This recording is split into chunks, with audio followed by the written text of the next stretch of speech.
Assalamualaikum warahmatullahi wabarakatuh. Kembali lagi bersama Bu Aulia di Mapel Kimia. Oke. Nah, pada pertemuan kali ini kita masih membahas sifat koligatif larutan, yaitu dengan materinya penurunan titik beku. Nah, masih ingatkah materi sebelumnya? Nah, tentang penurunan tekanan uap dan kenaikan titik didih. Nah, ingat nggak? Nah, pada penurunan tekanan uap dan kenaikan titik didih, kamu kemarin sudah melihat adanya perubahan pada penurunan pada tekanan uap suatu larutan dan terjadinya kenaikan titik didih pada suatu larutan ketika ditambahkan suatu zat. Nah, apa penyebabnya ada penurunan dan kenaikan tekanan uap dan kenaikan titik didih? Nah, penyebabnya ya ini. Hal ini disebabkan oleh adanya zat terlarut dalam suatu pelarut sehingga tekanan uap larutan dan titik didih suatu larutan bisa berubah. Artinya, karena ada partikel zat terlarut di dalam larutan itu membuat mengganggu tekanan uap dan titik didih dari suatu larutan itu. Nah, pernah lihat ini enggak gambar yang Ibu tayangkan? Nih, ini es goyang lidah, es tongtong, es mambo. Pernah nggak Ananda semua mengkonsumsinya, memakannya? Nah, kalau Anda pernah memakannya, pernah terfikir nggak bagaimana Bapak yang penjual es krim ini bisa membuat esnya tetap beku dan sedangkan dia tidak membawa kulkasnya kemana-mana. Nah, ini berhubungan dengan penurunan titik beku. Nah, begini, konsep penurunan titik beku diaplikasikan oleh para penjual es ini untuk membekukan esnya. Jadi, kemanapun mereka pergi, esnya tidak mencair.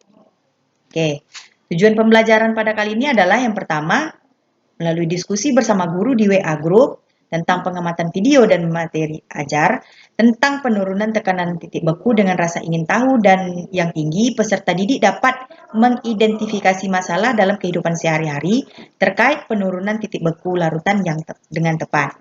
Nah, yang kedua, melalui kegiatan penugasan dan diskusi kelompok secara kolaboratif, peserta didik dapat merancang prosedur cara pembuatan es krim terkait kegunaan prinsip penurunan titik beku dalam kehidupan sehari-hari. Nah, pada kesempatan kali ini, pada pertemuan ini, kalian akan disuruh membuat es krim. Nah, seperti yang sudah ditayangkan tadi. Nah, sebagai Ibu menanyakan nih, pernah nggak kamu membuat es batu di rumah? Nah, tentu pernah ya. Kemudian pernah nggak ketika kamu minum teh manis ini tidak habis oleh kamu ya. Nah, lalu kamu membekukannya di dalam freezer. Nah, pernah nggak kamu membandingkan? Nah, ketika kamu meletakkan air biasa di dalam plastik, kemudian kamu letakkan teh manis di dalam plastik, sama-sama kamu bekukan. Yang mana kira-kira yang lebih dulu membeku? Nah, tentu yang lebih dulu membeku adalah air biasa. Nah, mengapa? Karena di dalam es teh manis itu terdapat gula sehingga membuat dia lebih lambat membeku ketimbang air biasa. Baiklah, lanjut. Nah, untuk mengetahui kenapa es teh manis itu lebih lama membekunya. Nah, kalian bisa scan barcode ini untuk mengetahui informasi-informasi terkait dengan penurunan titik beku. Oke, kita lihat animasi ini. Kita masuk ya ke penurunan titik beku, konsep penurunan titik beku. Nah, penurunan titik beku itu adalah penurunan titik beku di mana larutan mulai membeku akibat adanya zat terlarut. Nah, jadi karena adanya zat terlarut di dalam suatu larutan itu membuat titik bekunya turun, itu maksudnya. Nah, kita contohkan yang pertama es batu saja kita masukkan ke dalam wadah, kita ukur suhunya. Kemudian ada es batu dimasukkan ke dalam wadah, kemudian ditambah garam. Nah, kita sama-sama mengukur suhunya. Oke, yang pertama tercatat suhunya itu 0 derajat. Nah, es batu biasa nih ya. Nah, ketika kita tambahkan garam, nah, ternyata suhunya menjadi turun menjadi min 1,5 derajat Celcius. Nah, inilah yang dikatakan dengan penurunan dari 0 menjadi min 1,5. Nah, itu dikatakan dengan penurunan titik beku lautan. Nah, akibat apa tadi? Akibat adanya garam di dalam suatu es batu tersebut. Oke. Nah, jadi penurunan titik beku itu bisa dikatakan jika suatu zat terlarut ditambah pada suatu pelarut murni hingga membentuk larutan, maka titik beku pelarut murni akan mengalami penurunan. Hal ini terjadi karena molekul-molekul pelarut susah berubah menjadi fase cair karena partikel terlarut menghalangi pergerakan partikel pelarut.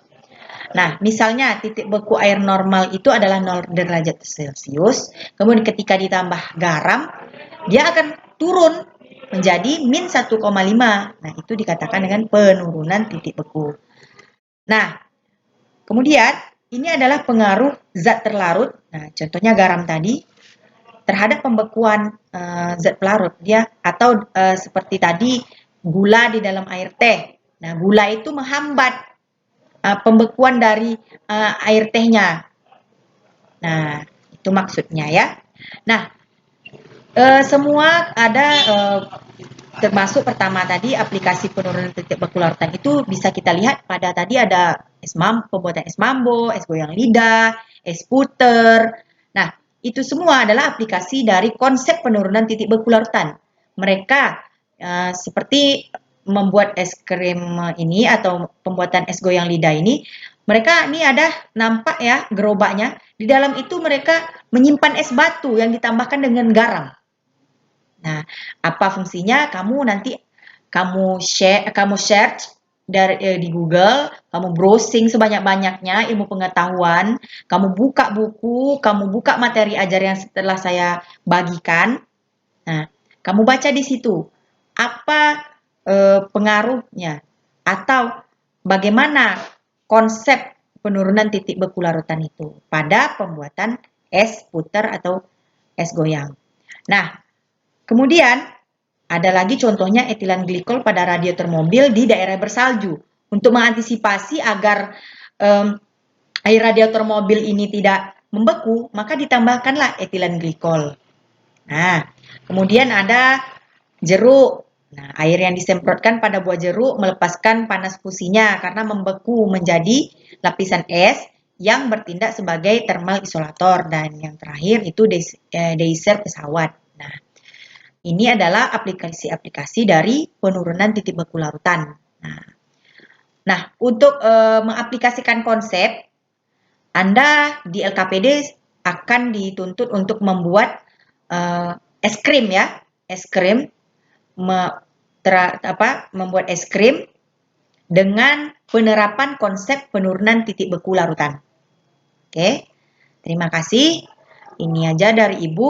Semoga materi kali ini dapat bermanfaat bagi kamu dan bisa menjadi rujukan kamu untuk mengerjakan LKPD yang udah Ibu share.